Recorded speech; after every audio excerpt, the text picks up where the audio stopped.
I was pushing back because there's been several times in conversations, usually with conservatives, where you'll mention this book and describe it as advocating that like black students need to like run around the classroom to learn math, because they like fundamentally need to learn math differently than white students. And I thought this was a bad way to represent the content of this book. And I would add on top of that, besides that like representation of this book being kind of not good, also it kind of feeds into the narrative of like critical race theory and stuff, which I mean, right now Florida is dealing with like this, like DeSantis banning this AP African American history class, right?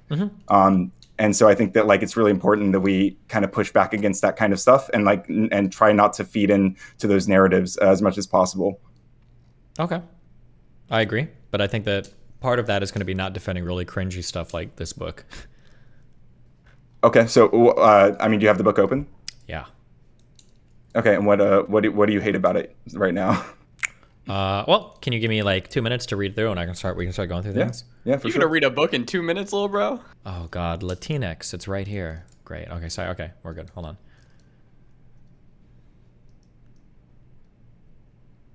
I hate the treadmill of terms. Like, it's not enough to be not racist. You have to be anti-racist.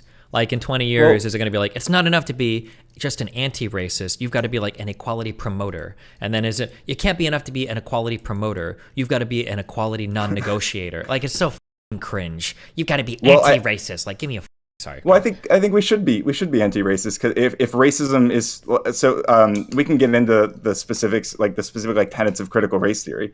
But I think like one of the things that is like the number one tenet that critical race theory like builds off of is that like race is that racialization of people. The idea that there are these unique, distinct categories of human beings that we can sort into races, and that like there's some like fundamental essence to like a black person that like a white person doesn't have, and that like as we like try to break away from this idea, like I mean that process is anti-racism, like whether or not it sounds cringe, like okay, I think that's a sure, good thing to advocate just for. call it like, we can just call it not being racist. That's fine. That can be part of not being racist. We don't have to have like a new term every time we find like another way to remove a rib term to like suck ourselves off. It is a new term. Saying anti-racist, that's a new term.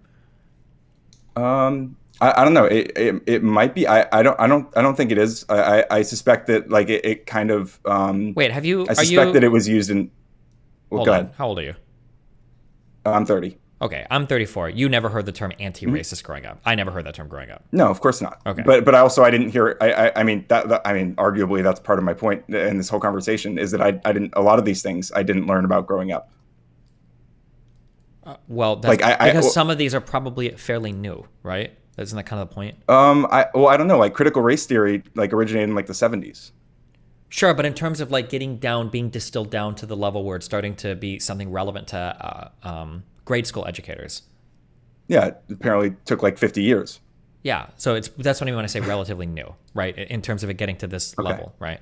Okay, so here's like so I'm on page 10. These are kind of weird things. So, okay, so I'll give credit first, okay? Design a culturally sustaining math space. Use culturally relevant anti-racist pedagogy practices and curriculum. Okay. Cultivate mathematical identity so that everyone can see themselves as mathematicians. That's really good. Design homework policies that are responsive to the lives of students of color in order to support their learning needs. That's a little bit weird. I don't know what the fuck race has to do with that, but okay. Recognize and name the mathematical strengths of students of color and teach them to recognize these strengths in themselves and others. I guess if you're talking about just like saying there are good black people that are good at math too, maybe.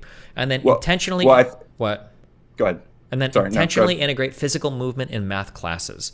That sounds fine. Yeah, that's the one, right? Nope, that sounds perfectly fine. Well, I think that... I don't know if there was another part, but I feel like that was the bullet point that kind of set off the way that you characterized this book a few different times. So correct. I think the first time you read this book, you didn't like that, yeah. Well, no, hold on.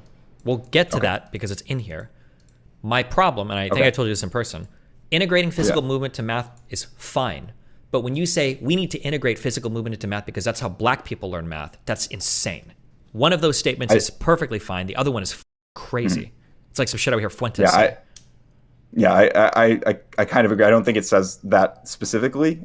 Okay. But I guess we can run through the three of these that you said. Like the first one you said was kind of weird, was designing homework policies that are responsive to the lives of students of color in order to support their learning needs. So would you agree that Black people in the U.S. On average perform lower in math classrooms? Yes. Like perform worse? Yeah. Mm-hmm. Okay. So like, how do we improve that? My guess is there's going to be a lot of socioeconomic conditions that are hampering a student's ability to learn. So coming from a single parent household, yeah. I agree with all that, of course. Uh-huh. How does a math teacher, like a specific math teacher who has like a class full of like mostly Black students or even a few Black students, like how would they, or even just a few students of color, like how would they engage with this? The exact same way they'd engage with a classroom full, the exact same way they'd engage with a classroom full of very poor white students.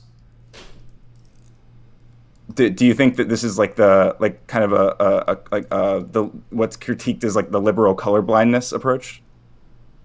I think it's better than the progressive race realism approach. Well, actually, you know, that term, it's kind of funny that term actually is co-opted from critical race theorists, and what it meant in that what critical race theorists used the term race realist, they're actually referring to the permanence of racism and like how it materially impacts people, like being like the history of racism and the continued like racialization of people and how it perpetuates a lot of these structures that like lead to these disparities. Including in healthcare, but of course, like education in this context. That's totally fine, but at the end of the day, I think that a white kid and a Black kid are still going to learn math similarly, coming from similar backgrounds. You would treat the kid based on the background, not on the race of the kid. Well, I would argue that in some ways, like the race is the background. Can you give me an example of that?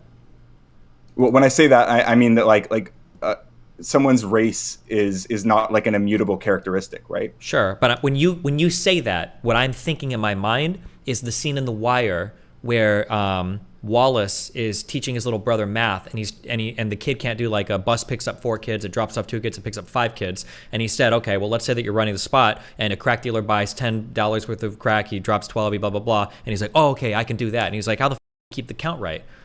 That's what I'm thinking of when you say black math. So you give me a better example, because aside from like drug dealing, well, no, but aside from drug dealing, I don't know what the you're talking about when you say that, like, well, how do Black kids have to learn math a little bit differently than white kids? Like, give me an example of that, because other than like some crazy shit like that, I can't think of what somebody could possibly be saying. Well, what about? Well, I think the idea might be like kind of encouraging the kids to try to relate it to their own lives, regardless of what. Like that example is a little cartoonish. That's what I'm asking. I mean, like, what is different between the Black person's life and the white person's life? I'm not saying there's going to be any. Okay, I'm not saying there's going to be any one thing that's like never going to apply to a white kid that will like that's more like, or that's only going to apply to a Black kid, right? I'm not saying that, but I am saying that there might, and I don't know what the specifics are here, but there might be things that could be more likely to apply to a Black kid. Maybe. Okay, I mean, but like, is it a little bit weird that like we can't even think of a single thing? Just one example of like what. Like what? Like I'm trying to think of like, because I've tutored kids before. I did that for a little bit. I've helped my son with homework and shit. Me too. I don't That's know. Like a decade of my life. I don't think I would ever think like it. That sounds cartoonish. Where a kid is like having trouble, and I'm like, and he's like, oh, like multiplication. So I was like, no, okay, hold on, my little ninja. Okay, imagine Kobe Bryant shoots 21 3-pointers in a row. What's the score? And he's like, oh, 63. And it's like, there you go, dude. See, we're all good at math. Like that's what I'm envisioning in my head. I don't know what you're talking about in terms of like what is your go-to example for like a Black example versus a white kid example. I don't know what that means. Well, I guess that's why I'm saying I don't know that I would contrast those like so harshly. But it like rather it might, like it says responsive to the lives of the students of color, right? So like it might be the best solution is actually engaging with that student that is falling behind, a student of color in this case particularly, and trying to find what experiences in their life might relate. I mean, I've had students that I had a Black student once who I was like, when I would talk about like money more, it was easier for him to conceptualize like fractions and stuff. When I would talk about but do you see that like you're doing? I'm not saying again. I'm not saying that like white kids would also not benefit. No, you're doing. You're giving me the liberal answer. Like I would engage with him as an individual, but that's not my issue. If you're telling me you would engage with an individual and find out things, that's fine. But my issue is when you stereotype it to like, well, different races of kids might like engage with math in different ways, which is what this seems to be saying. Well, there might again. I'm not like I do want to be clear that I like this. A lot of this stuff I've learned a lot about this in the past couple of years, but I'm not like I didn't go to school for any of this stuff. Like I obviously computer science, hence the radical coder thing. So like I didn't like I didn't take any I didn't learn any of this stuff formally. Okay. So I do want to be clear about that. But like I think what's being said here is that like it's not saying that there are specific strategies that you only apply to students of color, but that they might be like students of color might be more likely to need these strategies approached or to like to like might benefit more from these strategies being implemented than like white students on Sure, average. but then it just sounds like you should just be responsive to the needs of your students. I mean, like you could say that, but But we didn't say again, that. We're think, implying that students of color have a unique set of needs. I don't think. Well, I mean, they do. What are they? On average? Well, they. I mean, like, they're. I don't. Whatever it is that's making them perform worse, right? Is it their like genes? What? You gotta No, tell me it's what are obviously we not. talking No. about? But what are we talking about? I'm so. If this was Fuentes, I would be accusing you of dog whistling right now. So I'm trying to figure out what the talking about. What does it mean? Like if I was tasked with like, and this is especially as I spent a lot of time arguing with racists. I'm not saying you're racist. Mm-hmm. And then I spent a lot of time arguing with red pillars, right?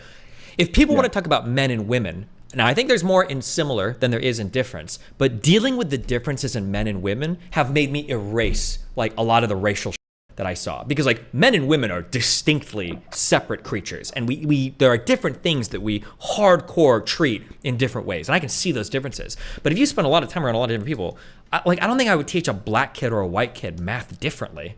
So I'm just trying. I don't know what the means. Design homework policies that are responsive to the lives of students of color in order to support their learning needs.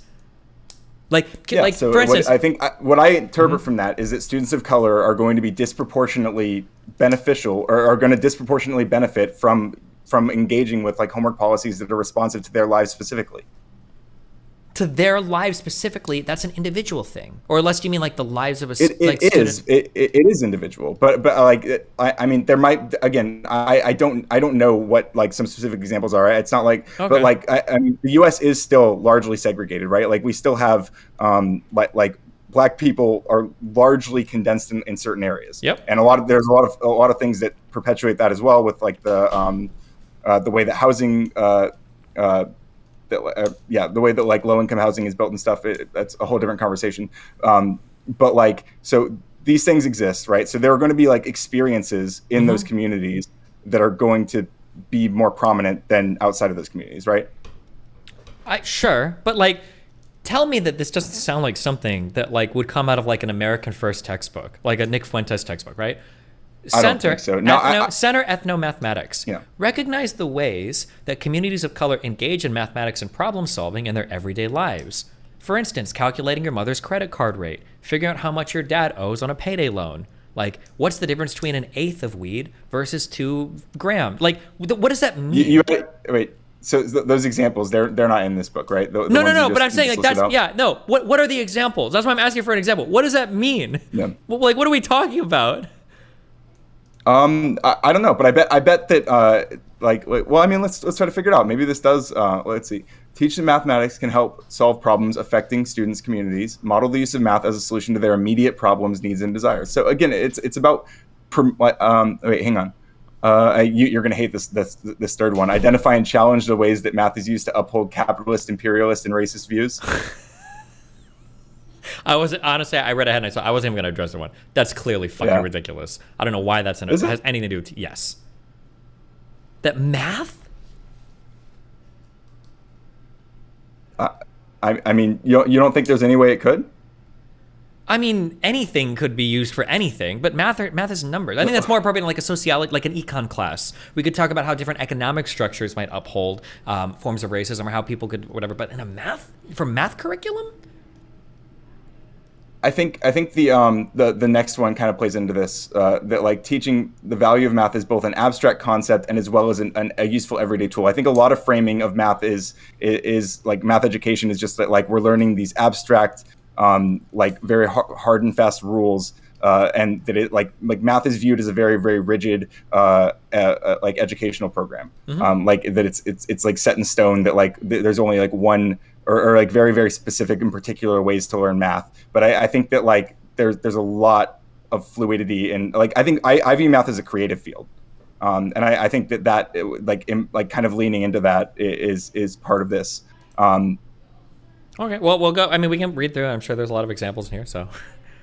I hope so. There should be. I mean, if there's not, then that would be my critique, is that it needs more examples about these specific like points. But I think a lot of these a lot of this stuff comes from it's all centered around the how to be an anti-racist or something, or no, not that one. It's dismantling racism.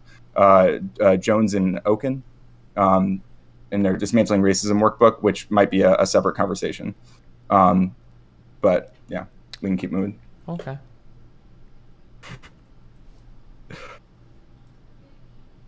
What's one of the next bullet points that I kind of lost? Well, I'm reading through until I come up with the next thing that. You're good.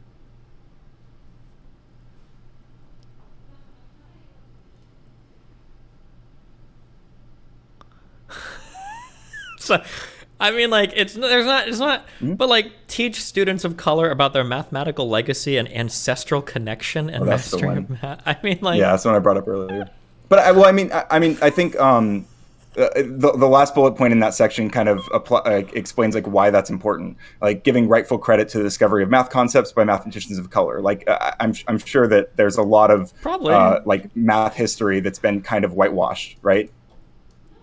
Yeah, there might have been, yeah, but okay, just scrolling through, and that's something worth exploring, especially like I think one of the things that's mentioned in here somewhere is like the Pythagorean theorem that's like specifically like was used before Pythagoras. But like we still like kind of name it after him.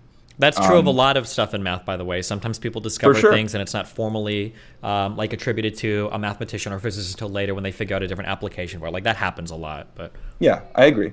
But I think there's probably a disproportionate framing in terms of like the racialized ideas of these things, right? Or like who could be. Sure. That's possible. Yeah. Mm-hmm. Yeah. Let's see. Yeah, reclaim concepts attributed to white mathematicians that should be attributed to mathematicians of color. Mm-hmm. And I wish, again, my biggest critique of this book would probably be that the lack of examples with some of these things. Well, no. I think there are examples. We're just going to scroll down and find. Oh, okay. Okay, I'm sorry. I haven't read through this whole thing before, so this might be a lot of fun, okay? Yeah. Who are my students? Students are tracked. Engage. White supremacy culture shows up in math classrooms when ... Students are tracked. Too often, students are tracked based on the notion that adults know what the right thing is for them, which does not allow room for student agency, reinforcing paternalism and power hoarding. Often, placement into different tracks reflect subjective metrics of innate ability without acknowledging prior opportunities or experiences. Following the same vein, leadership often decides which teacher is right for which course without allowing input from the teachers, students, or parents. Instead, provide students with opportunities to give feedback to teachers about the classroom and instruction. Verbal example. Fist to 5. How well do you understand what we talked about today? Fist to 5. How well did I teach this today? Classroom activity. Exit tickets or surveys that ask students to identify how well teachers taught, what helped them learn, what got in the way of their learning, etc. Professional development. Conduct regular surveys and disaggregate data on teacher practices. 3 examples I thought were fine. This paragraph is a little cringy, the students are tracked thing, but consider students are tracked even within your own classroom. Professional development. Identify ways of tracking inside the classroom. Seating charts, pairing/groupings, etc. and conduct walkthroughs to assess the extent to which tracking is occurring and offer alternatives. I don't know what that means. Professional development, learn the ways that tracking can have a negative impact on student identity and mathematical achievement. Professional development. Challenge the notion that if a student did not pass one course, that they will not be successful in the next course. See, math is taught in a linear fashion and skills are taught sequentially without consideration of prerequisite knowledge. I don't know what means in math. Yeah. We talked about this one. I actually know an example for this one, and I think it's mentioned somewhere later in the book. Okay. But they talk about the idea that like the idea of matrices. Matrices are not taught until like I think it's like pre-calculus is like the first time that they even engage with matrices, because they're viewed as like a high level math concept. But like to engage with matrices and to like understand how to work with matrices, all you really need is like really like basic arithmetic. And so there's probably a lot more examples of like a lot of these concepts that like in the way that they're taught in those higher level math classes might be dependent on lower level math classes and things learned in those. But there's a lot of different ways to approach these things that aren't completely dependent. Yeah, okay, that's true, but that's a pretty niche example. Like for advanced manipulation of matrices, that's just going to depend on what type of manipulation you're trying to do is what prerequisite of math you're going to need, right? Like if you just want to add two matrices together, then you only need addition, right? But I mean, like, yeah, I feel like in a way that statement is a bit reductive, because like technically all of calculus is just, it's a lot of addition and subtraction, kind of, right? Because all multiplication is a lot of addition, and division is kind of like subtraction, and like, but I mean, it's a bit reductive. Well, I would agree with that. I mean, I would say on that note, like there's probably concepts in calculus that could be introduced at a much earlier level, like without like completely. I mean, they're not going to be like cohesive. Sure, like, but this is like such a. But sure, okay, sure, but this is a very silly, like irrelevant point, right? Broadly speaking, a student is going to need to know addition and subtraction probably before they can learn multiplication and division, right? Yeah, of course. Broadly speaking, a student is going to need to know your basic arithmetic in order to move on to algebra, right? Yeah, well, but I don't think that.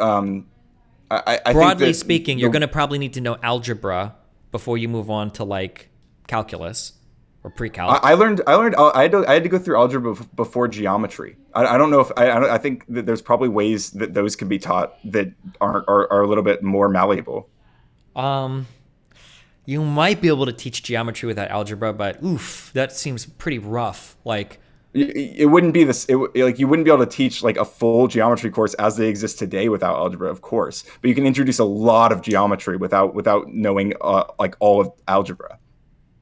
Well, all of algebra. I mean, technically, you learn algebra, linear algebra. There's like some of the most advanced math classes are quote unquote algebra. But like, like the concept of like adding up corners or shit on like a rectangle or a square is technically algebraic, right? Like the perimeter of a rectangle is is 2a plus 2b or whatever, right? Like technically they're algebraic, right?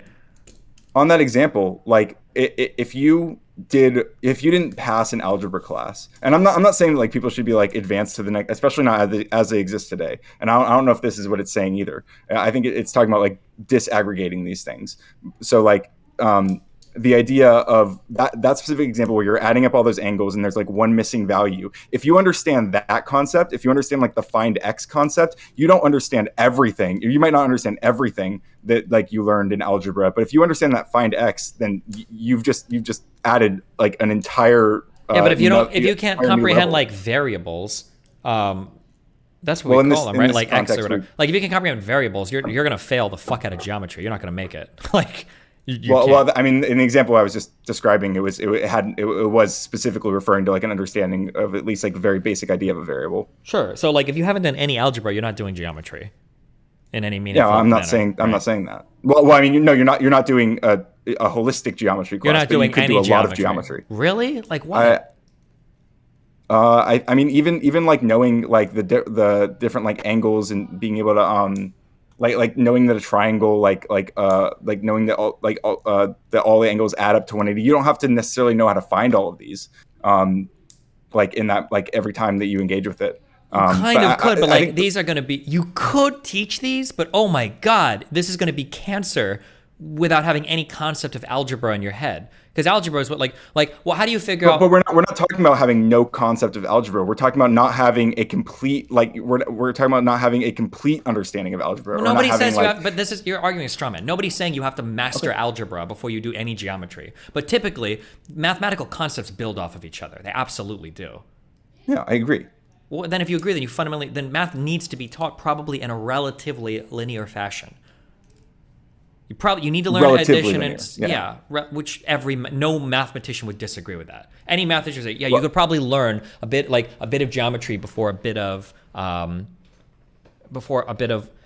Dude, me, it's been so long. Like, technically, trigonometry is just like really advanced geometry, right? Yeah. When you start doing like trig and SOHCAHTOA and all that shit, that's geometry. It's just more advanced, right? But I don't think you can do trigonometry without knowing geometry, right? You're definitely not doing trigonometry without algebra. Actually, I have some students currently who have definitely not taken like a higher level geometry class or any of this stuff. Like they're too young for that. But they have a basic understanding of like sine waves and cosine waves. No, hold on. No, stop. Don't say basic understanding. No. When I say that, I mean that they use them in like computer programming, like to make waves, like to literally draw waves, and they understand how to change the form of these waves. They don't understand the math behind it, but they understand how to use them. Then they don't understand. If they don't know any of the math, they understand that changing values changes the way the waves look, and that's but if you don't understand the underlying theory, you're guessing. Right? If you don't know the difference between like what is the amplitude, what is the frequency, what's it, where does the sine start versus a cosine start on like the part of the wave, you're just guessing. They can punch numbers into a computer and see how it looks a little bit different coming out. But if you're doing computer science, you're trying to spit out like a precise wave that's like measuring, give you some information. You got to know the math. There's no shortcut for that, or you don't understand what you're doing. Well, I agree with that if you're trying to get like very very specific answers. No, but I think what answer. I'm proposing is what I'm proposing is just being able to even engage with some of these concepts and in like ways that are less less different than the traditional ways of introducing these concepts. Like understanding, like showing in like a program that like even like an elementary school student can write, that you can change what a wave looks like and how high it goes up or whatever just by changing a couple of numbers. Like I think that's a pretty big concept that normally people don't get introduced to until like their junior year of high school, or at least maybe sophomore year now. Okay, like I think that you can nibble at the edges. Like, I could probably explain, like, concepts in Calc 2 to Nathan, who is doing, like, just getting into algebra. There are probably some things I could broadly explain to him. But, like, he's not going to have any actual understanding. I'm not going to say, like, oh, yeah, my kid, he kind of knows Calc 2 a little bit. He could get like a 3 on the BC exam, right? Like, no, but I mean, like, you can nibble around the edges. Like, there's a few things that I understand from like quantum mechanics and shit, but I wouldn't say that like, oh, I have a thorough understanding, or I even have an elementary understanding of QM. I would say like, I've read a few passages, I know like a couple of concepts, barely, but I don't have like a working knowledge or good understanding of any of it. I just like sure. math. I'm going to fight harder. Like, math has to be taught in a relatively linear fashion. If you want to make this really weird argument that, well, you can nibble around the edges of some parts of math without having a bunch of prerequisite shit, then sure. But to fully flesh out and understand the concepts, these are going to have to be taught in a relatively linear fashion, I think. So I agree that there's some linear form that needs to be taken here, but I think what I'm challenging is the way that these are the way that these categories are sectioned off, and like all of the pieces that are grouped in these different levels of math, and trying to break those up, so we're looking more at the like most specific prerequisites. Like what are the smallest pieces you need to learn to engage with like a specific topic, and then like what can you do with that? I know, but like going back to the book, if a student fails math in 4th grade, they probably are going to fail math in 5th grade, right? Probably. Like, yeah. So I don't think I would challenge the notion that if a student didn't pass one course, they'll not be successful in the next course. Chances are, if you failed math in 4th grade, you're going to need tutoring or help, because you're not going to have a good time in 5th grade. Well, I don't think that anyone writing this would say that like that student shouldn't have tutoring or help. I feel like they would say that student could do better the next year with tutoring and help. Okay. I think this is disagreeing with that, but because this is saying C math is taught in a linear fashion and skills are taught sequentially without consideration of prerequisite knowledge. I don't know how you teach any math class past year 3. I don't know how you teach any of that math without considering prerequisite knowledge. Well, I think what this might be pointing out is that like when kids move up through math. When kids move up through math classes, even if I think this is kind of actually maybe kind of not the opposite point, but like the other side of what I was talking about a moment ago, because I think it might be pointing out that like when we move up into the next class, you're very much expected to have all of the fundamentals from that last class, but you might only have like some of those fundamentals. I feel like you need that, like.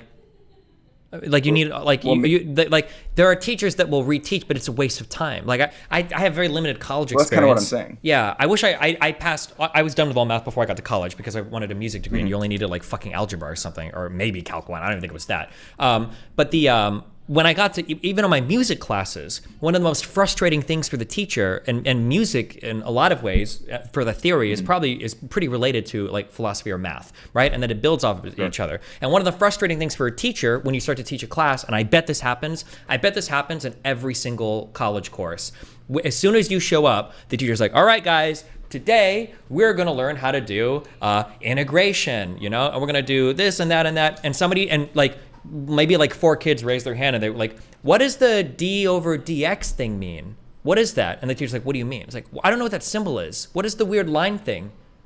And then the teacher's like, Jesus fuck, you didn't learn this stuff? Okay, well, hold on. We got to go back and we've got to, do you know what this means? Do you know what this symbol means? Have you ever seen a parenthesis before? Do you know what the fuck this is? Right? Like, if they haven't seen the fundamental basic things, then the teacher has to play a bunch of catch up because you kind of do need this knowledge, right? And to have to reteach everything over and over and over again is really frustrating. I think this probably happens in like every single class in college. Like, yeah, I bet it does. I guess my what I would advocate is trying to set up better, trying to find like better explanations for, because that probably is such a common experience, like you're saying. So like if we could find like more intuitive explanations of a lot of these things that we can share with those teachers that they can then use in their classrooms, I think that would probably help a lot with this problem, right?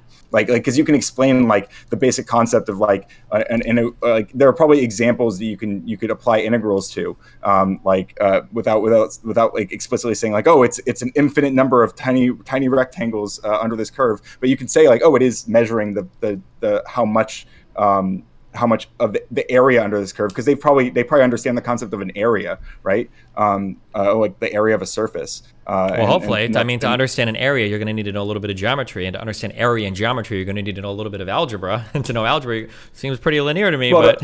Well, understand area, all you really need is like multiplication, right? For like basic area. To understand area, you're going to need multiplication and algebra and geometry for area, right? Length times width is a formula. The formula is algebraic, and you're going to need to know multiplication to do the algebra, right? It's probably a concept, right? It's algebraic, but like, I mean, you learn how to find like the area of a square like before you take an algebra class. Not just a square, but like rectangles and triangles, and you learn these formulas, and they are algebraic formulas. But like that doesn't mean that you learn them in algebra. You usually learn these in elementary school, I think. Yeah, but it's that's algebraic, right? I would call it algebraic, but you don't introduce it in algebra class, and that's kind of like okay, you say in algebra class, like technically Calc 1, Calc 2, Calc 3 differential equations are all like algebra classes. I mean, like depending on how you view it, it's all algebra, right? But I mean, like when you're learning formulas, where you've got, okay, I might be retarded. Hold on, I totally admit, okay. When you have like a letter and the letter stands for the number, broadly speaking, that's algebra, isn't it? Or I might be dumb. And then obviously it refers to a lot of concepts you learn within the manipulation of variables. But broadly speaking, as soon as the letters show up, it's algebra, right? Yeah, generally. But okay, but so for formulas, I guess what I'm saying, right? The fucking like pi, like 3/4 pi r cubed and all this shit, like area of a sphere and all that bullshit. We're learning all of those things. When you got the letters in there, that makes it algebra, doesn't it? Well, if so, then you're saying that the students are learning algebra like well before algebra class, which yeah, I kind you're learning agree if you're with. Well, no, because as before, you probably need to know algebra to really start to tackle geometry. Like I think this phrase "know algebra" and like saying we know algebra, we know geometry. It's like saying like. We're talking about like if you can it's like knowing an entire programming language. You don't have to know the entire language to build stuff with it. Nobody says that. Nobody means that. If somebody asks you like, we want to learn this language, like do you know like C? And someone's like, oh yeah, I know C, and they're like, oh really? Write every single library. Nobody says that, right? No, that's not what anybody means. No. You know what I mean when I say this, right? Yeah, but if you have some basic familiarity with the syntax and like the key words in C, then you can and some underlying concepts, then you can probably like do a lot of stuff with C and a lot of other languages. Exactly. And it's going to be the same thing with like algebra and geometry, right? You probably need to know a bit of algebra to really have an understanding in geometry, right? I think that we're talking past each other a little bit here. Well, okay. Well, it seems like you're taking like comical understanding of what I'm saying. Like you need to know algebra like in order to learn geometry destiny. Are you saying that a person needs to do like discrete, like fucking finite, like linear algebra, like all these classes in order to even start learning what a square is? And I was like, well, obviously not. But like you have to know what variables are, and you got to know that you can like change variables and like add and subtract them and how to work with a variable in a statement, right? Because before you get into variables, you're solving everything. Everything can be resolved to a number, right? 4 times 5 is 20, right? And if I'm going to move these numbers around, I can always I can resolve everything down to a single figure. But when letters become involved, well, 4L, equals, 2W or some shit like. Well, now I've got like variables that are going to like throw around and shit, right? Like it gets. I think it's. But okay. What? I think there's a difference between saying, like, because we're talking about algebra is like when the letters come in. I think there's a difference between like a plug and play, like where you're like replacing variables in a formula with values, and when you're like actually using algebra to manipulate that formula, like dividing by numbers, or like using the equal symbol and like between two values, and like dividing and multiplying and like exchanging between these two sides of the equation, and like balancing the equation and stuff like this. Like that's more the algebraic in my mind. That's like really what you're learning in algebra is this part, and you don't necessarily need that to like calculate like width and height and learn area like we were talking about earlier. Okay. All right. I'll move on to the next part. Sure. I think you have to move relatively linear, but we're gonna back. Yeah. Okay. Which part? I'm sorry. Which part are you looking at right now? Oh, I'm just reading. I'm on page 21 right now. Just going down, seeing if I see anything highly problematic.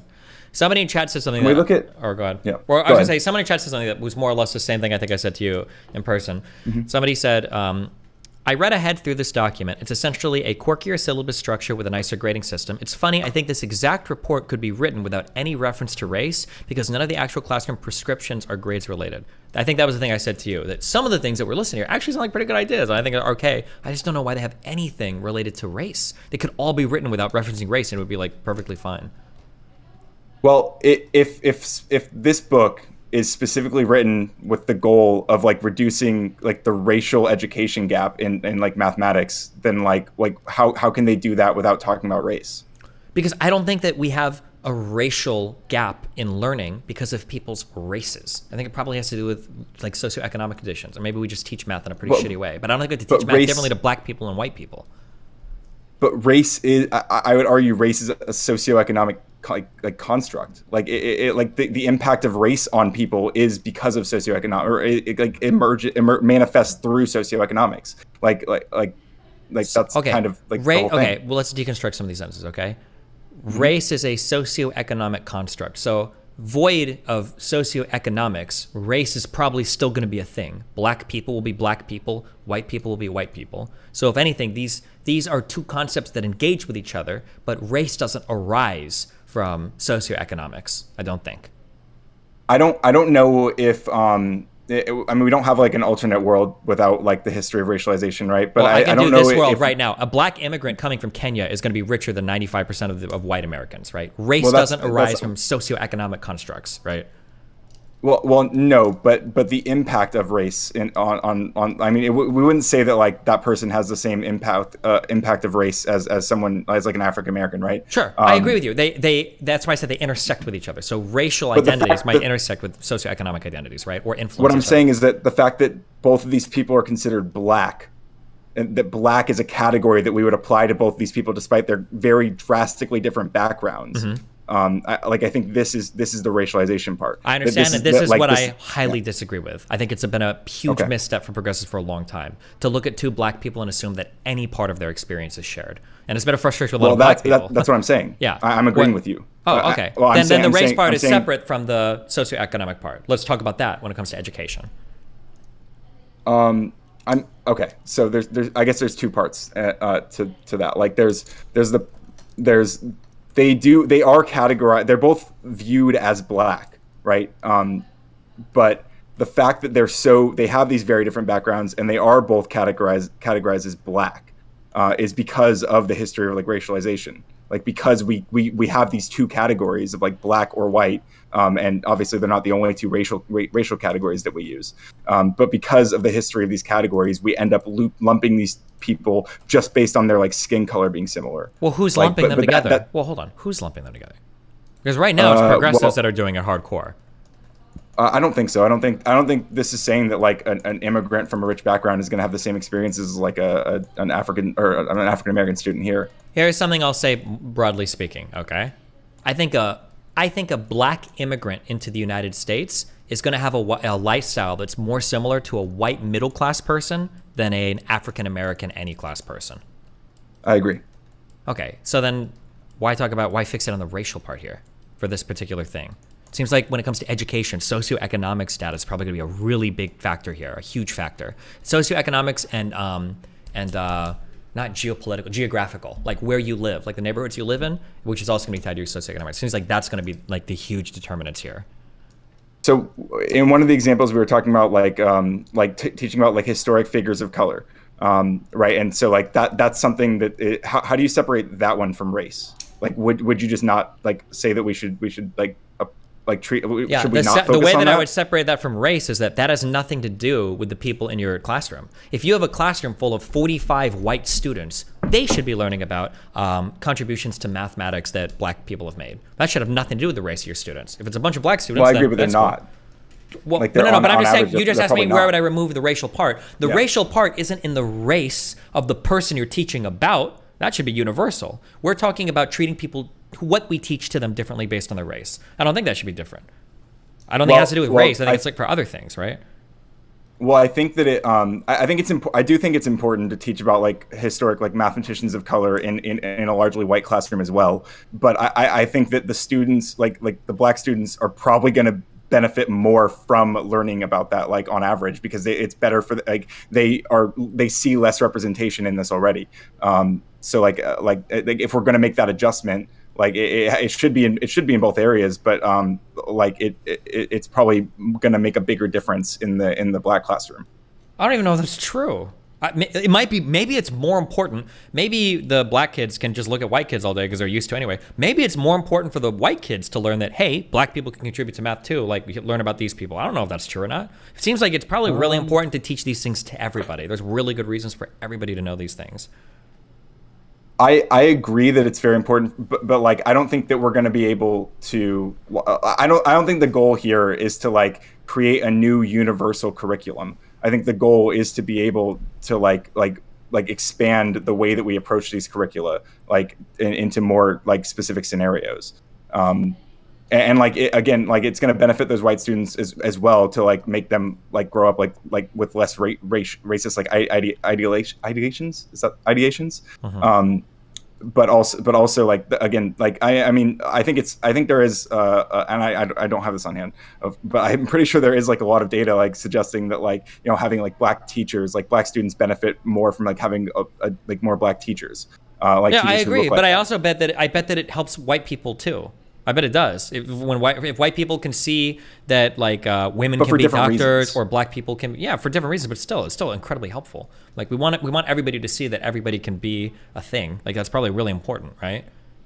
Because at the end of the day, maybe for white people, actually, maybe it might be more important for black people, for white people to learn these things. Because we believe that we live in a white supremacist society with white power structures all around us. At the end of the day, the person who's going to be hiring the black mathematician is probably a white guy. It's probably more important that the white guy knows that black people are good at math than the black guy knows that black people are good at math. Because the white guy is going to have to decide if he wants to hire a black guy to teach math to kids, right? Maybe it might be more important for the white people to learn. But this is what I'm saying. I'm saying it's silly to like try to figure out like which one is more important. Like it's really important, I think, that everybody in society learns all of these things. I don't think it has to be hyper fixated. Like in the most wealthy suburb in all of America, those kids should be learning that there have been some things that we say white people invented that probably weren't invented by people of color or people around the world before white people found it. That is probably important to learn. Yeah, I agree that it's important to learn those things. But if we're talking about how to like when we like some of these bullet points are like expose students to mathematicians of color, like these are it's not, I don't know if it's just advocating to only do these things in like largely black classrooms, right? I think that it does help those students in a different way than it helps the white students. But like I think I agree with you that it's like it's good to do these things in both. But there might be more emphasis on some of these things in like a disproportionately black classroom. that might, I don't know. Okay, I disagree, but all right. Maybe not. Yeah, but I think it might be there might be something to that. Okay, going down, page 25, just reading through some stuff.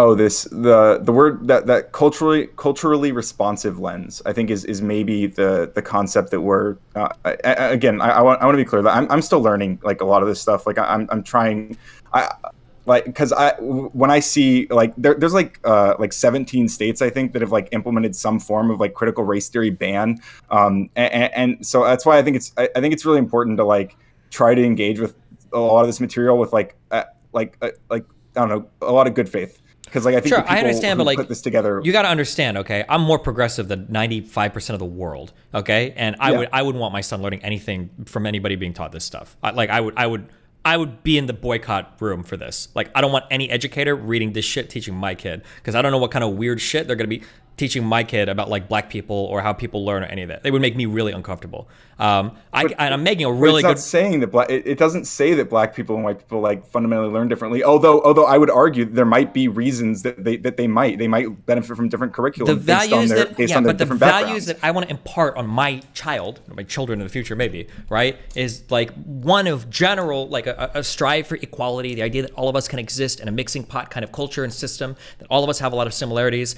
This hardcore like everything is white supremacy, black people need to be taught math in a different way, like I'm making a really, really good faith effort to understand, and I can on a very academic level I can understand it, but like if I'm having trouble being fully bought into this, your average parent is way the on this. There is no way. Like the average person is going to be like completely out to sea trying to interpret what does it mean. I'm trying to imagine. I've been to a few. I haven't been in a couple of years, but I used to go to the student parent teacher things when the parents would ask questions about the curriculum and shit. And I'm trying to imagine somebody raising a hand and being like, "What does it mean when it says?"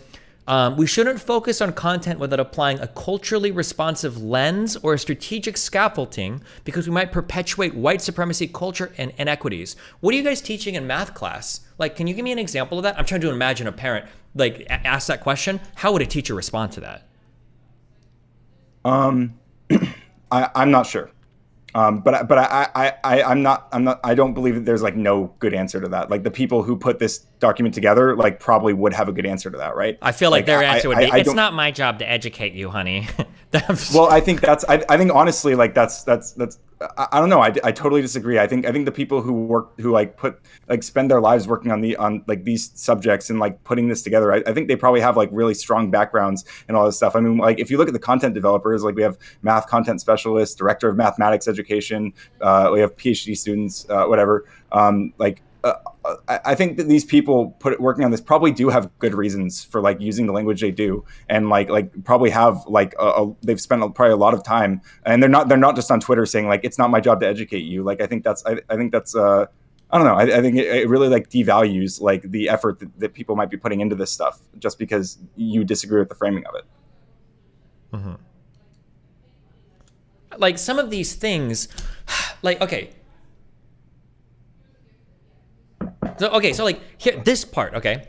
Though many educators value conceptual knowledge, we often assess and test skills rather than concepts, solidifying the notion that skills are more important.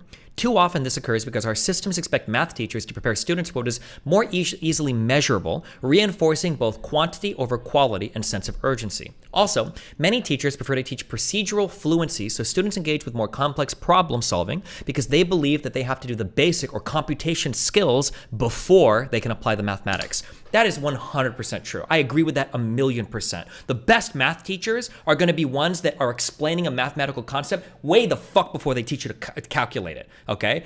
Things like, I bring this up a lot for Calc 1 and 2, integration and derivation, you should have an understanding of what you're dealing with way before you ever look at a formula. If a teacher is throwing in front of you functions to teach you how to integrate or derive without you understanding what that even means, what is a rate of change, what does it mean when we say area under the curve, then they have failed you conceptually. I agree with that. There are things in this book that I agree with 100%. I just don't know why it has the racial framing. Yeah. Well, hang on. Well, we can come back to that last part about the racial framing. But like for the example you're talking about right now, like down here, it's at the instead section of this page, right? It has an example of this, like this idea of beginning with the conceptual knowledge and then build the skills along the way. And so it has the verbal example of at the end of the unit, we're going to have a carnival celebration, and we determine whether the games are fair using probability. Let's think about some games that we play. Are you likely to win? So like that idea of like, oh, are you likely to win? You're introducing this concept, and like having like students might even be able to get the right answer without like fully understanding like how they might have reached that answer. And then you can get into like you can actually explain like the calculation portion of it. You can go in like deeper into the actual deeper into the calculations and like how the mechanisms of those things work. Sure. But like you're still introducing the concept at a high level. So it's the opposite of what. And that's great. Yeah. That's great. I love that. But this is all under the framing of white supremacy culture shows up in math classrooms when, like, procedural fluency over conceptual knowledge, nobody wants that. Even the biggest white supremacist in the world doesn't actually want that. That's a garbage way to learn. That's how you produce students that can get B's, but not people that want to be math majors, not people that want to do it professionally. So I don't think that I don't think the problem is that like only white students can learn this way. No, it's not in white students. I don't even know what this has to do with white supremacy. No, go ahead. Let me get it out. Well, let me like I think because I mean that's the kind of the thing is that, or part of the disagreement here is that like I'm sorry. Let me get my shit together. I think part of the problem that we're looking at here is that white students are going to have an easier time overall for a lot of reasons that are historically associated with them being white, but not intrinsic to them being white. And those they're going to have an easier time engaging with a lot of these things in the way that they're currently taught. I don't think. Wait, who's going to have an easier time? Wait, what do you mean by that? I think white students have an easier time, like demonstrably, with mathematics on average. Yeah, but I don't think that's because white people. But I don't think that's because white people do procedural fluency better. It's just because they're probably from but exactly, because their backgrounds make it easier for them to engage with the way that these things are taught. So it's not that this like the idea is that these things are taught in a way that would be more harmful to white people as well if they didn't also have the other structures. So why don't we call this like? They didn't have the other structures that were benefiting them. Well, why not call it like Chinese supremacy culture then? Why would we call it Chinese? Because those are the that are killing us on our math tests.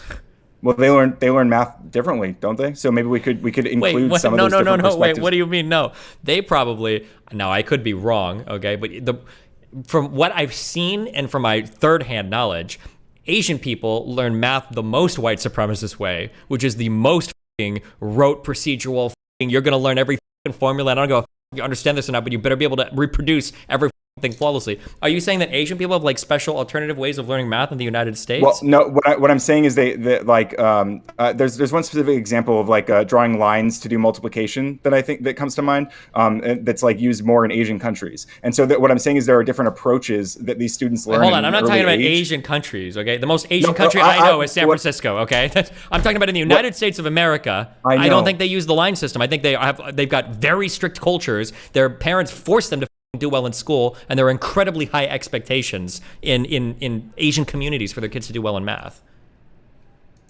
I agree with that. But I've never I had Asian friends in high school. I even went over to well, the last name was Tran. What is that? Is that Vietnamese? Maybe they didn't have the special Asian math, but like I never saw them doing we all shared notes. I didn't see anybody doing like math in any special like Asian, like he's writing like glyphs on his fucking paper. I'm not saying that like Asian people, especially not in the U.S., are like learning in like fundamentally different way, but like Asian immigrants probably learned some different tools to when they were engaging with math in their where they came from. No. You don't think so? You don't think? I know. You think we teach math exactly the same? I don't think we teach it the same. I think that 99% of the reason why a Chinese kid does really well in math in the United States is because his parents, their culture is one of incredibly high expectation when it comes to academic achievement. That's why. What if another component is the strategies that are used? What if some of the strategies? I think their strategies are the most white supremacist. I think that's why Asians are called the model immigrant. It's not because they're bringing over like some crazy voodoo shit from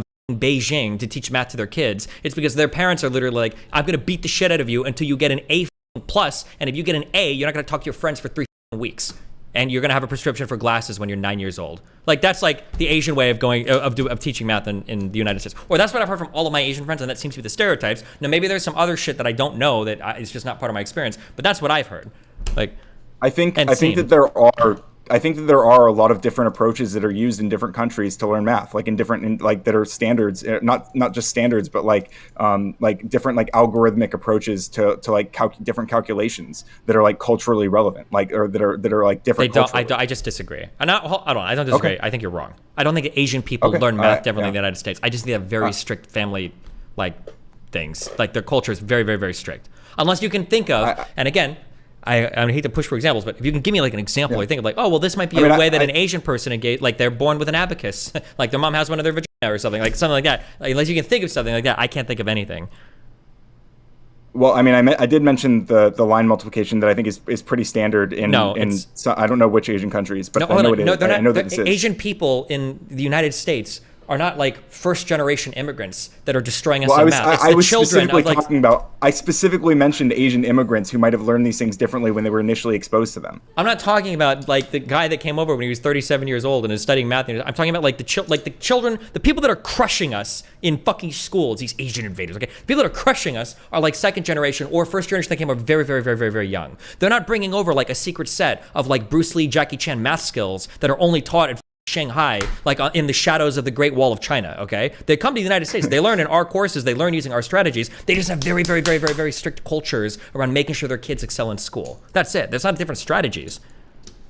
Or at least I've never heard of it, but maybe they don't tell, maybe that's like the shit they don't tell white people. Maybe they have secret ways of doing it. I don't think anyone's hiding it from you. I just don't think that I don't think either of us have like read much into like these different strategies. But I think like the fact that we engage with the fact that Common Core has been slowly implemented and to varying degrees of success for a lot of different reasons. But like one of the main focuses of Common Core has been showing different strategies to doing calculations and showing. And so I think that a lot of these different strategies have been used in different countries historically. Like, I understand what you're saying. I'm just saying that like I think that a Chinese math household is gonna be the perfect emblem of white supremacist teaching. They're gonna be doing 4 hours of homework a night. There's gonna be no physical activity except maybe to walk their ass down the street to their piano class, and there's gonna be sleep early.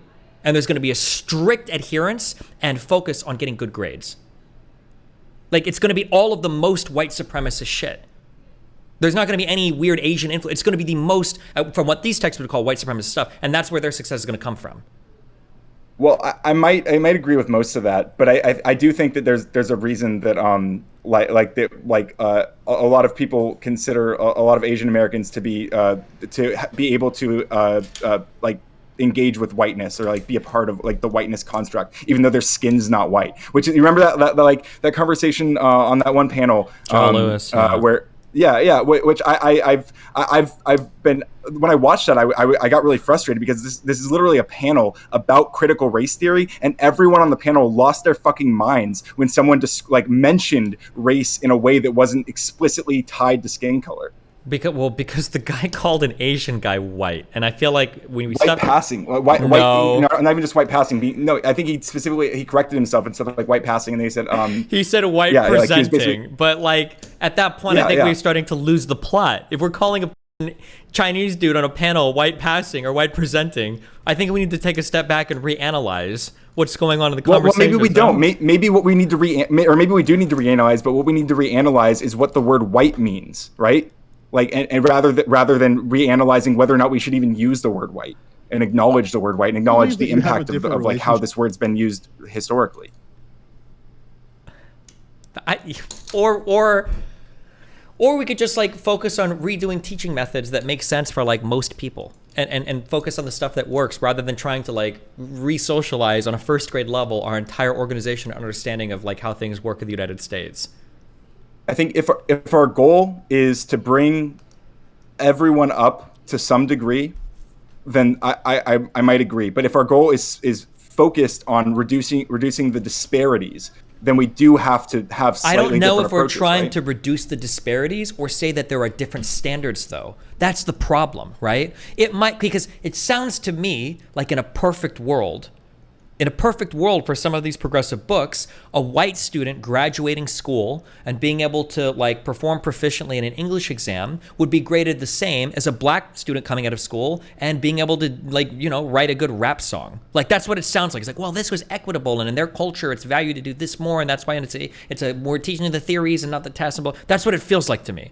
Where it feels like, well, hold on, we should probably have a common set of standards that we expect all students to be able to perform well under, and we need to figure out how to teach people to do that, rather than racialize everything to this level. I think when we're talking, the reason, like in the context of anti-racism, or I think our goal is to reduce like racial disparities. Like we have racial disparities not just in education, but in healthcare, and obviously in income, and so many different everywhere. You know, like you, I know you understand this. So like, but if our goal is to try, if one of our goals is to try to reduce these disparities, again, I think we have to talk about race. We have to talk about like why these disparities exist, and have strategies to try to remove them. Try to remove these, try to try to make there actually be this like neutral level, or this like level playing field that doesn't currently exist, obviously. Okay. Well, I mean, we'll get through this section. So I'm just reading on page 32. This allows the defensiveness of Western mathematics to prevail without addressing underlying causes of why certain groups of students are underperforming, a characterization that should also be interrogated. It also presupposes that good math teaching is about a Eurocentric type of mathematics devoid of cultural ways of being. All right. Well, let's see. I don't know what that means. Okay. But Hang on. Let me parse this again. Yeah. So it allows the defensiveness of Western mathematics to prevail without addressing the underlying causes of why certain students. So this is kind of our whole conversation, right? Like we're like there's a defensiveness happening right now in this conversation about Western mathematics and the way that we teach it specifically here, and we're talking about it in the context of there being a specific disparity with specific racialized groups in this field, like, or not especially, but like we're talking about it in terms of math because this book's about math. And there is a disparity in terms of math achievement. And so like if we want to look at the underlying causes of why certain groups are underperforming in math, then we have to be critical of a lot of these things. As a department, study ethno-mathematics and incorporate into all classrooms. Do I need to study ethno-mathematics to know why black people do bad in math classes in schools? Wait, I mean, maybe. But like, wait, it also presupposes that good... where's that line? You're talking about the next line? It says a Eurocentric type of mathematics. Or was it a different... sorry, I'm trying to keep up with what you're reading. I'm just at the bottom of page 31. It's 32 in the doc, but it says, instead, learn about authentic and cultural ways of teaching and learning that represent the students in your classroom. I Wikipedia'd what ethno-mathematics is, so maybe this isn't a fair representation, but the following is a sampling of some of the definitions of ethno-mathematics proposed between 1985 and 2006. The mathematics which is practiced among identifiable cultural groups such as nation, tribe societies, labor groups, children of certain age brackets, and professional classes. The mathematics implicit in each practice, the study of mathematical ideas of a non-literate culture, the codification which allows a cultural group to describe, manage, and understand reality, the study and presentation of mathematical ideas of traditional peoples. Sorry, go ahead. I think a lot of these are interesting. I mean, in fact, I think that traditional peoples, although we should come back to the non-literate culture one because I think there's stuff to dive into there too. But like the study and presentation of mathematical ideas of traditional peoples. So like, do you think that there might have been some like mathematical strategies and mathematical concepts that were taught in a certain way or in a different way in some Native American tribes that have been like practically eliminated? Maybe, but I don't think that explains the gap in education between certain racial groups and white people. Do you understand that everything you're saying is implying that like the way that they learn was just better for their native brains? No, I'm not saying that. Okay, I'm being really good faith. So I'm meeting you where you're at. But I'm saying that like I could slam you with that at every single statement you're making. That is like the implication that is dripping with every single thing you say. That like but I think the fact that a lot of these concepts are being discussed in a context where like the underlying premise is already accepted, that there isn't this like biological category of race, that these people's brains are fundamentally different. Like that we're That's what it talking feels about like you're at. specifically Like I felt like I'm trying to imagine if I was like a black person and I went to a teacher and I'm like, listen, my kid is failing math. Like, what should I do? And the teacher hands me a book on like, try ethnomathematics. I'm like, what the fuck? And I like open it up and like page 1 is like some dude in a fucking Kwanzaa outfit or something, or I don't know what the or not. I don't even know what the name of the crazy holidays are for the black holiday shit, but whatever. Jesus, I don't know. It feels is that characterization of approaching ethnomathematics, is that a good faith like response to like I don't know. I'm not sure. Do you think so? I don't know. Like looking at these bullet points, is that like what you get? That like I'm being like, totally honest with you. I'm not sure. I don't know. Well, that's. I mean, I think that's fine. I think it's okay to. I'm not sure either. Like, I'm not sure about a lot of this stuff. I don't know. Like, I again, I didn't study all this shit like in school or anything. Like, I learned about this stuff like more recently, and I started learning like deeper and deeper into it because I saw all of these. Like, I saw the James Lindsays and the Chris Rufos running around, and they're talking about how critical race theory is teaching all the white kids that they're pieces of shit, and it's teaching all the black kids that they're oppressed in every single. This is here. Listen, if I'm gonna be okay. My brain is in hyperdrive, high level idea mode to try to good faith the of this, okay? Here it could be like a realistic example that I could maybe think of that would thread the needle flawlessly and make this kind of stuff okay to me, okay? If somebody were to say something like, listen, okay, black students should learn in base 60 instead of white students learning in base 10.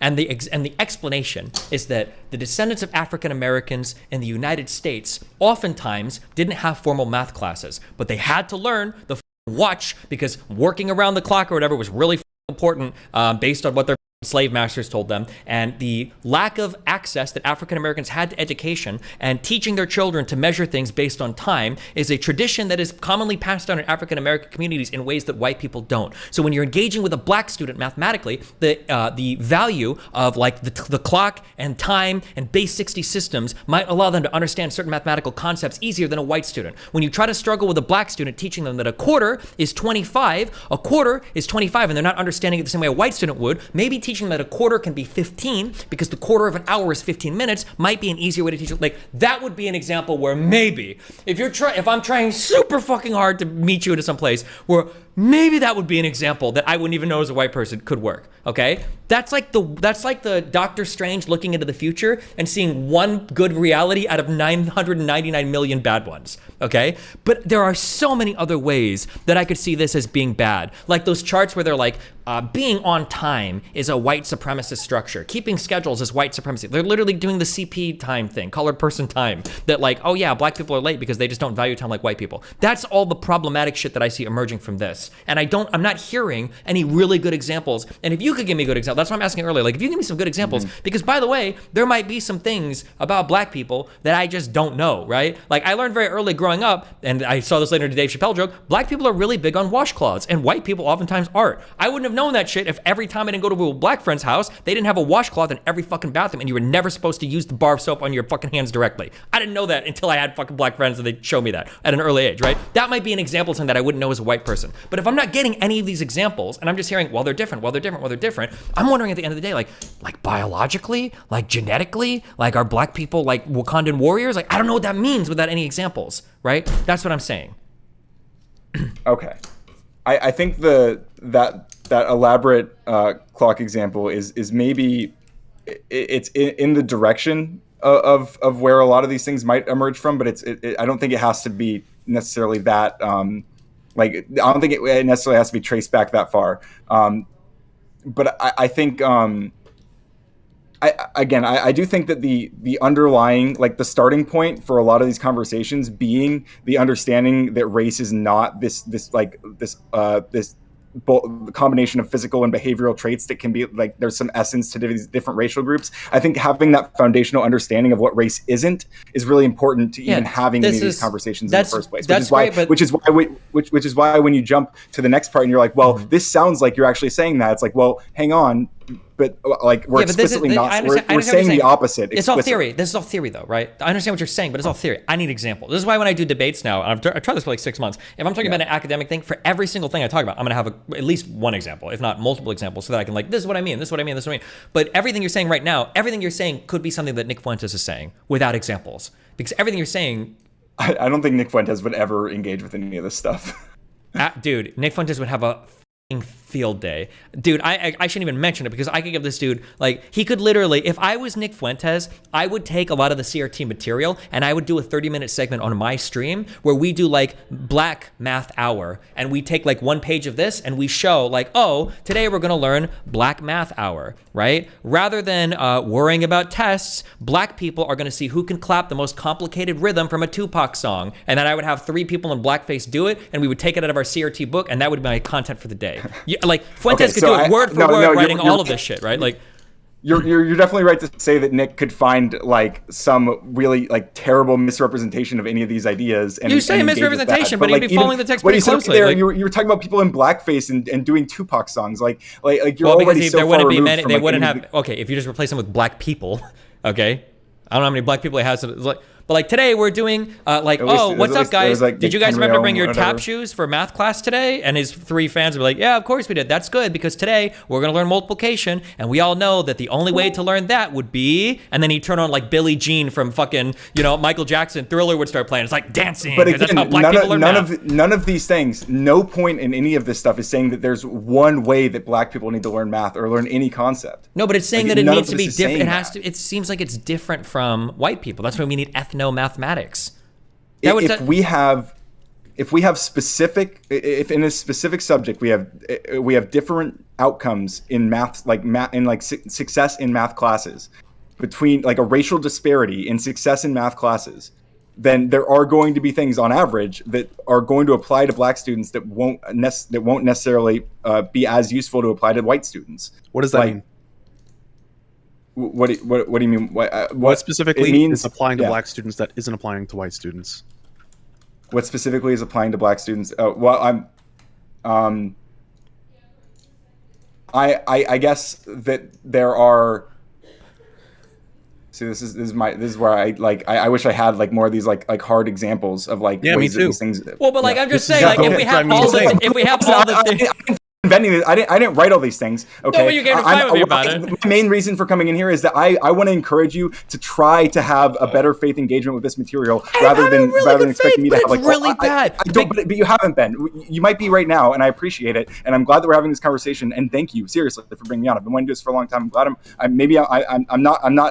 I'm not saying that I'm going to be able to like defend this shit to the grave in every single context, but I am saying that like the people who put these things together, they're not all insane people who are if you ask them questions about these things would say it's not my job to educate you, blah blah blah. Like I think there's a lot underlying this that has just been completely like blown over, and because you look at some sentences and you're like, well, this sounds bad. Nick Fuentes could use this to say some bad things, so it's not even worth engaging with. I'm asking you to give an example of something that would justify these sort of changes you're describing, and you're lost. You're totally lost. What's the specific? Wait, hang on.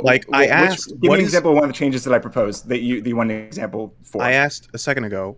What is an example of something that applies to black students that doesn't apply to white students that justifies these changes in curriculum? And you can't give an answer. Does that bother you? A little bit, yeah. I wish I had better answers. I would like to. That's why I'm having these conversations. Okay. Gotcha. Anything else? Wait, you're the one Hey, he got him. Chase. Okay, so so I scrolled ahead. I'm cheating a little bit. So I scroll down to the 77 out of 83. So how do I dismantle power structures in the classroom? Participation structures reinforce dominant ways of being. White supremacy culture shows up in math classrooms when participation structures reinforce dominant ways of being. Classrooms are often microcosms of the world around us and reinforce dominant or white ways of being. For example, small groups of students receive the teacher's attention throughout the instruction, and a few students are typically called in to participate in class discussions, reinforcing notions of perfectionism.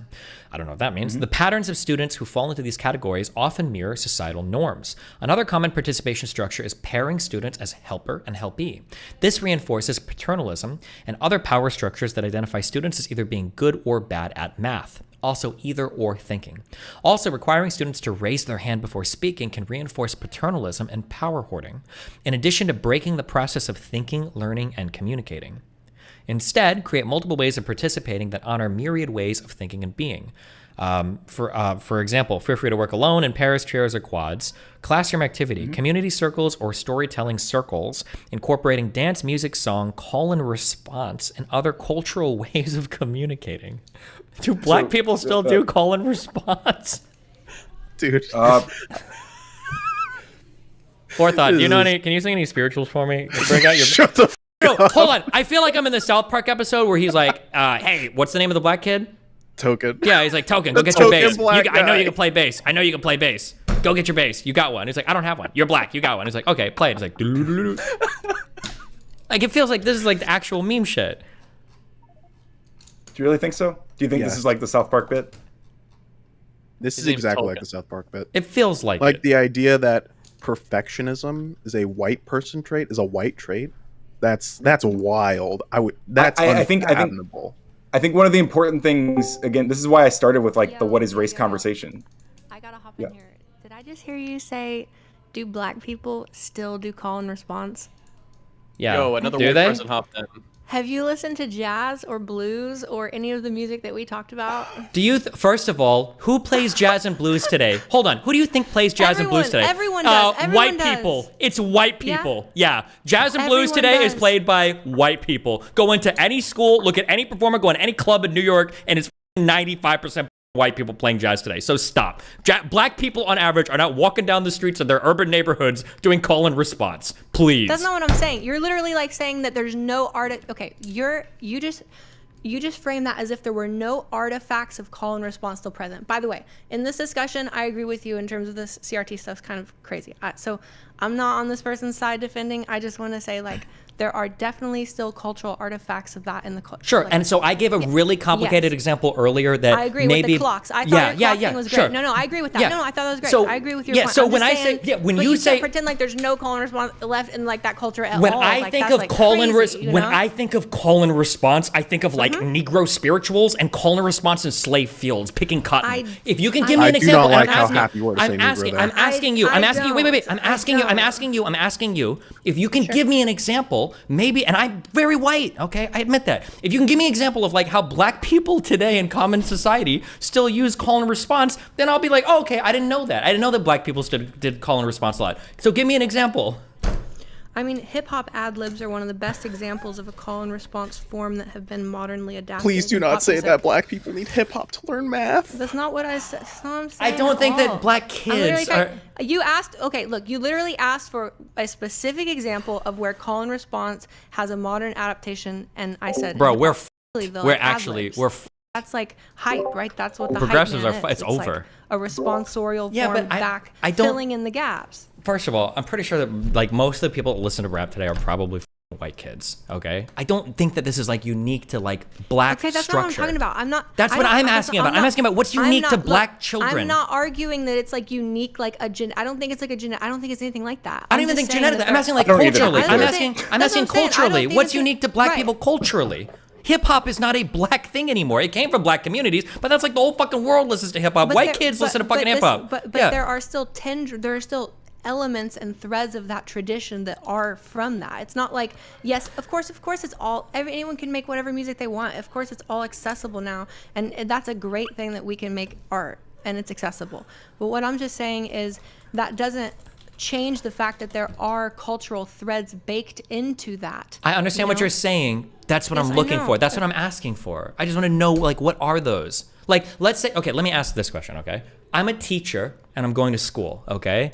And I find out, Yeah. fuck, 95% of my kids are black. But when Oh I my was in God, the teacher Discord, video. Yura Bia, she gave me this sick advice. She said, well, for black kids, there's a part of No, their I would culture never- that's going to make never it give easier for that them to learn advice. math. What am I calling on in my mind? What am I thinking of for, okay, I can teach black kids math because I learned this ability in my Discord on February 3rd. What would I be recalling from there? What would you have told me? I don't know. I mean, I think that, I'm not here to debate the education shit. I think you should educate people similarly, generally.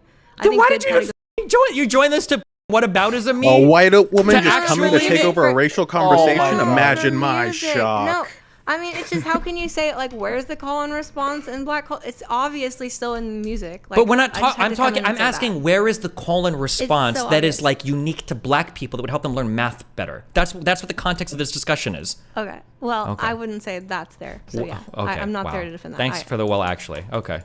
So to what you were just saying about like what things should I come away with when I'm like if I'm going into this classroom, I don't think that there should ever be like one single thing that you're focused on if you're entering that situation. I think you would want to have some large combination of a lot of these different things in mind, and that you'd probably like not even like it wouldn't be that simplistic. Like I wouldn't advise you to just like engage over this one on February 3rd and then dive in. Like it would be a long-term process. Like you're gonna have to learn a lot more, and I'm here to learn more about this and like to try to engage with this in a good faith way and encourage other people to engage with this stuff in a way that's very different from the way that's traditionally represented.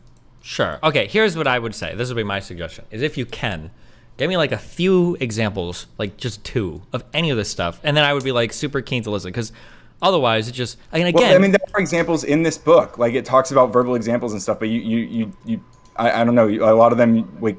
Because I said that We I haven't, agreed for a lot of these things. I think they're okay, but when they're Caribbean, your framed, mic's going. when they're framed racially, they get really weird. If somebody were to tell me, "Hey, listen, I think that we could actually teach math in like big group assignments where we do kind of like weird like dancing things. Like we could do polyrhythms and teach kids this for doing like division or something." You're like, "Oh, that's really interesting." Sure. But if somebody tells me, "I have a lot of black kids in my class, so I'm going to start using dance to teach them math," it feels way different. It's taken on an entirely different character at that point.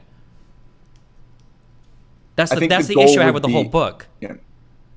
I think the goal would be with your class, like it would be to try to like communicate with them and understand what pieces of this might be more relatable to them. And you might find that a lot of these verbal examples that they go over in these different sections might apply disproportionately on average to black students than to white students. It might be more beneficial on average to black Yeah, students. I'm than just white curious students. for any Overall, of these. Like, I just scrolled randomly. So in 67, right? White supremacy culture shows up in math classrooms when there's a greater focus on getting the right answer rather than understanding concepts and reasoning. It would be good if everybody did this.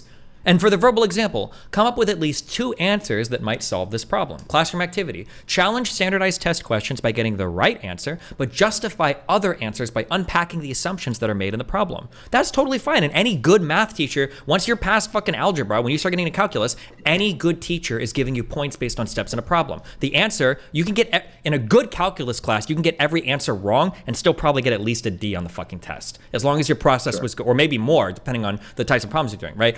So that this has nothing to do with being white. It's just like a better way to like teach math in some cases. It doesn't have to do with like having white skin, but it does. If the disparity could be improved, the disparity in education that we do see, if that could be improved by implementing some of these practices, and that they might disproportionately benefit students of color, that would be a good thing, right? Sure, but I would never frame it racially. But we're talking about a racial education gap. We're talking about racial disparities in mathematics. Specifically. racial Like, how can you education- not frame that racial? Like, Very how can we talk about that without talking about very race? easily, by understanding that the racial education gap doesn't come from the racial aspect. It comes from probably largely socioeconomic and some cultural aspects.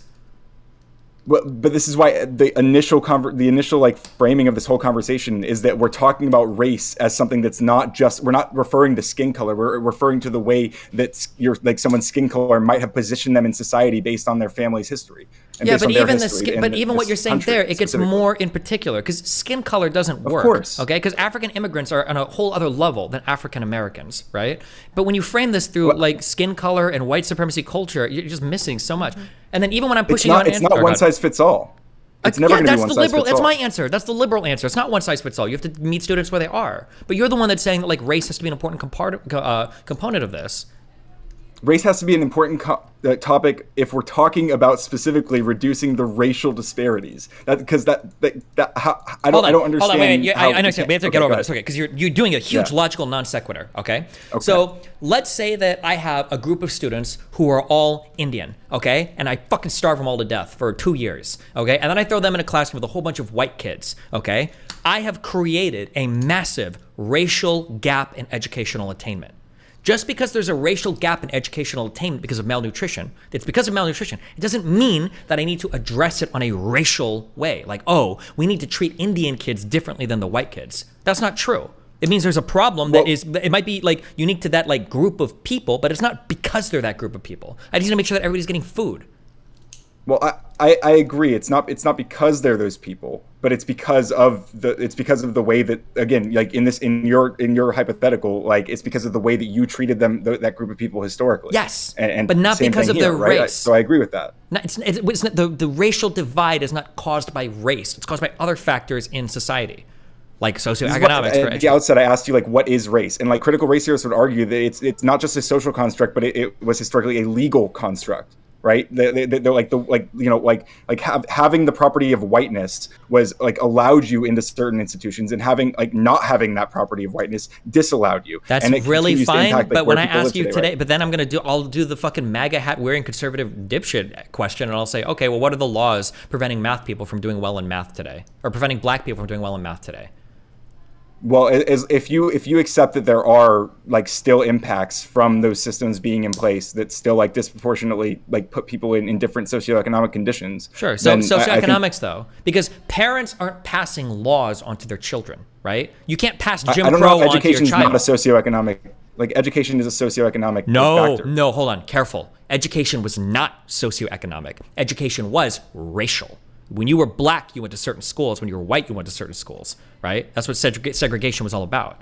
So it used to be that it was a racial problem because it wasn't socioeconomic, it was explicitly based. But now, again, parents don't pass segregation onto their kids. It's passed on through other means like socioeconomics. Your parents are poor, they live in shittier neighborhoods with shittier schools. Sometimes it's a single mom and a single working family, but it's not really like they're black.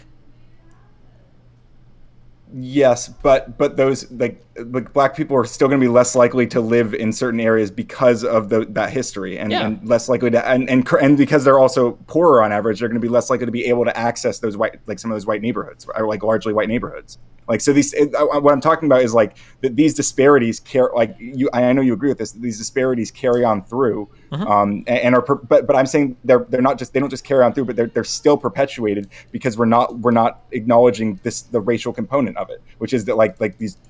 That's what I view as the racial component. I guess. When I say racial component, I'm not talking about anybody's genetics, and that's maybe like the constant disconnect. All right, I delete pretty soon, so I'll give you the final word on this.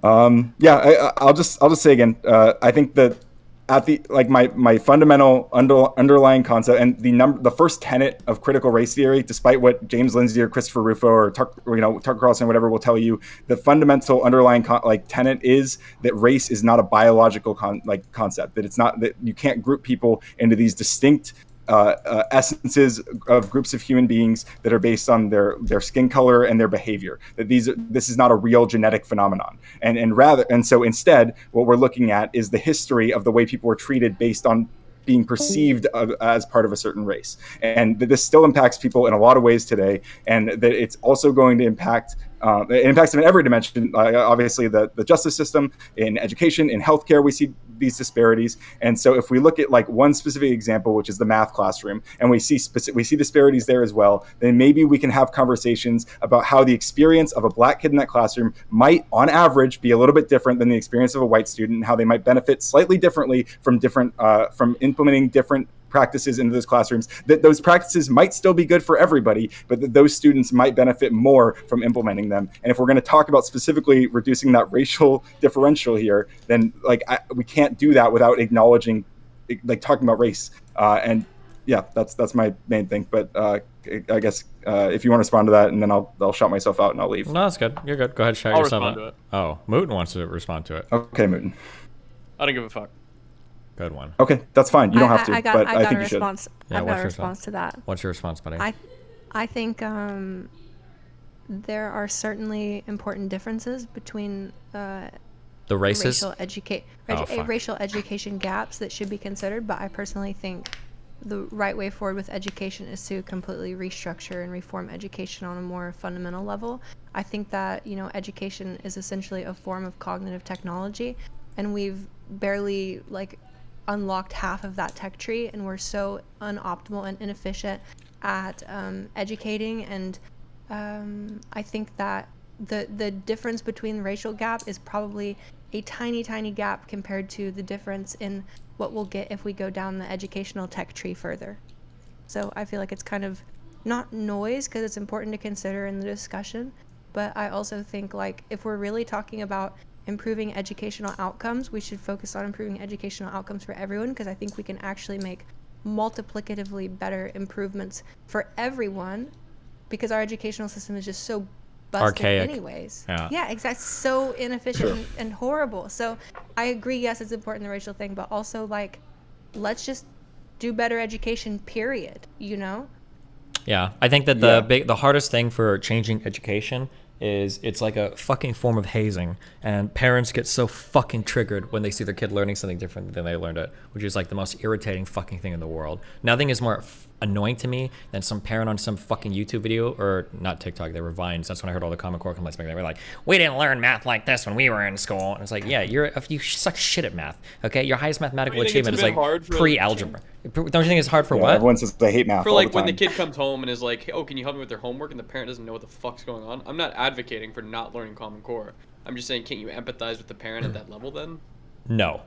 I can empathize with the parent in terms of it, like maybe taking some more work, but the reality is that you're actually just a piece of shit, dog shit parent. And if we lived in a communist utopia or any utopia, your kids would be seized from you for being a lazy retard that wants to ruin your kid's life because you're too stupid to get along with the times. Just because you learn something a certain way and you're threatened by change doesn't mean that you can destroy your child's life to pursue an education in the future because it scares you to see different symbols or processes like used to learn some concept at school. It's the worst thing in the world for me. There have been some uncomfortable things that I've had to think about with Nathan, but usually like the first question when it comes to my mind is always, what's in the best interest of my kid? That's always the first thing, right? Like my reaction for ADHD medication was immediately, because I've never been medicated for anything in my life, was I will never give my kid a mind-altering drug. That's crazy to me, right? That's my first instinct. But the question I really have to ask is, well, okay, that's my personal feelings on it, but like, what is my job on this planet? So make sure that Nathan does as well as possible. So if he does have ADHD, if it affects him in these ways, and if there's ways to alleviate it, what the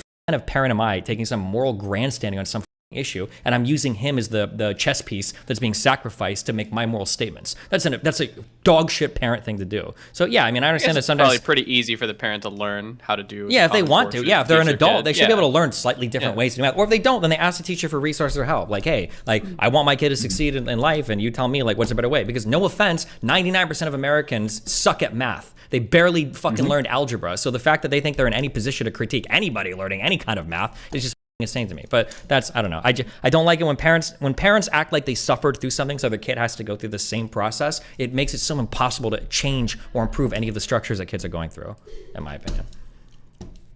Yeah. Yeah, I agree with most of that, and I also agree that like we should have like a very huge, large scale transformations of how we approach education, like broadly, dare I say, radical shifts in education. But if we're talking about things that like this whole book seems to be about approaches that like individual teachers can take and like small things that they can implement in their classrooms. That hold on, stop. I already get average, I understand. I already agree with everything in the book as long as the racial part is removed. Okay. So I don't know why you're gonna. Yeah. Anyway, I appreciate you having me on. It's been a long time coming. It was good meeting you in Georgia, and it's good to come on here and hash this out deeper. I'm Ryan, or Radical Coder. Please subscribe to my YouTube channel. I'll be doing a lot more stuff soon. If you look at my channel, you'll see that I've actually been fighting Destiny's Rogues Gallery for the past couple of years, on and off. So there's a lot of content there, and I'm hoping to do less. I'm hoping to do more content moving forward with not just people on the far right, because I'm kind of tired of that, and I want to have like more good faith conversations about a lot of these things that are more productive. And I have a lot of cool stuff planned this year. I'll be streaming a lot, so it's great to be here, and I'll see you all soon, I'm sure. Okay. Someone in chat said, tell him to fix his markdown in his first GitHub repo. Oh yeah, my GitHub is garbage. But if you're judging a coder's ability based on like a barely used GitHub profile, then you're probably not qualified to judge that ability. So wow, or maybe you are your GitHub.